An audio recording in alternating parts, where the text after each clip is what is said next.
C'est sur cette place lisboète que commence l'Eldorado pour de nombreux Portugais.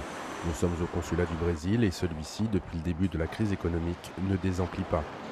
Tous les jours, ce sont des dizaines de Portugais qui viennent faire les démarches pour partir émigrer dans leur ancienne colonie. Beaucoup de Portugais vont au Brésil, beaucoup d'étudiants aussi. Ils partent là-bas avec un emploi pratiquement garanti, car le Brésil a besoin d'emplois qualifiés et de main-d'œuvre. C'est justement le cas de Rita, jeune architecte de 26 ans, la tête dans ses préparatifs de départ. Il n'y a rien d'indispensable que je ne puisse pas trouver là-bas. Après des études d'architecture et quelques stages, Rita a franchi le pas. Devant la difficulté de trouver un emploi stable au Portugal, elle a décidé de tenter sa chance au Brésil où l'attend déjà une offre d'emploi. On y va?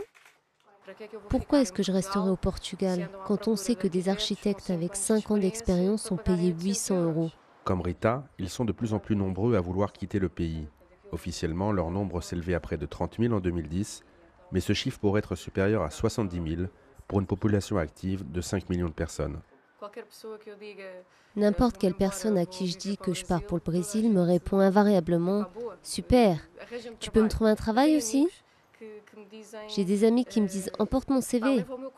Après la France, la Belgique ou le Luxembourg dans les années 70, la jeunesse portugaise reprend la route de l'étranger. Rita s'envole pour le Brésil, comme d'autres avant elle, et part retrouver les 213 000 Portugais qui y sont déjà installés. Ce n'est pas une nouvelle vie, c'est simplement la continuation d'un parcours qui a déjà commencé. Je suis déjà partie, ce n'est pas recommencer une vie, c'est juste faire un pas de plus.